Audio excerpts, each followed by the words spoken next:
السلام عليكم أعزائي الكرام في حلقة جديدة. اليوم سوف نعرض لكم أغرب 4 مقاطع تم تصويرها لدراجات نارية بدون سائق تسوق لوحدها، مما زعم البعض أن الأشباح تسوقها، والحكم الأخير يبقى لكم. ولا تنسى دعمنا بلايك والاشتراك بالقناة فضلا وليس أمرا، ولا تنسى الصلاة على الحبيب محمد عليه أفضل الصلاة والسلام. ولنبدأ على بركة الله. أولا، بينما كان أحد الأصدقاء يصور صديقه الراكب على الدراجة أثناء انطلاقه، وبعد وقت قليل فوجئوا بمرور دراجة نارية تمر بجوارهم بدون سائق، مما جعل الصديقين في صدمة كبيرة.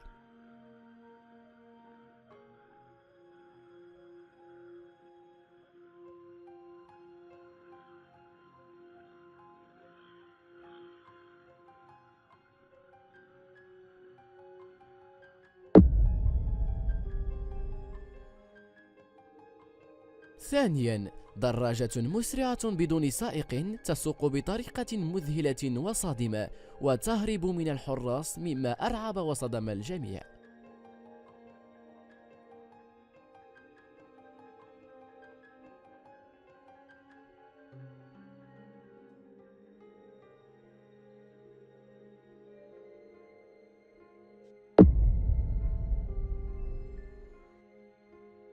ثالثا، في أحد سباقات الدراجات النارية وقعت حادثة غريبة ومرعبة، حيث سقط الراكب واصطدم بالأرض، لكن الشيء الغريب أن الدراجة نهضت من جديد واكملت السباق لمسافة بطريقة غريبة ما صدم وحير الجميع.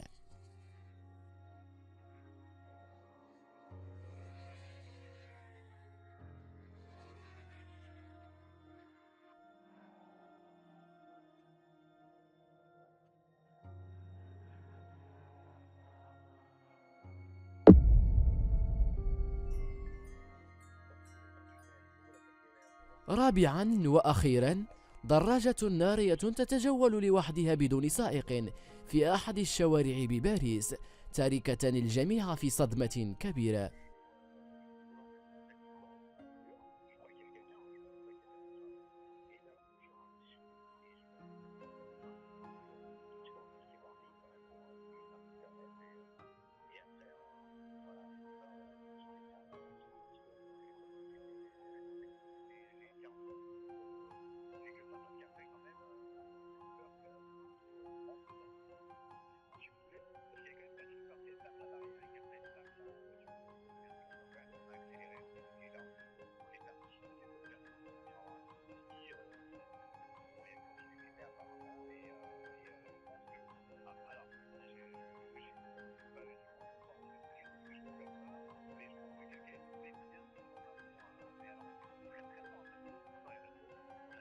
وفي نهاية الفيديو، ما هو أغرب فيديو بالنسبة لك؟ أرجو إخبارنا بآرائكم أسفل الفيديو، وإلى اللقاء أعزائي الكرام في حلقة جديدة إن شاء الله.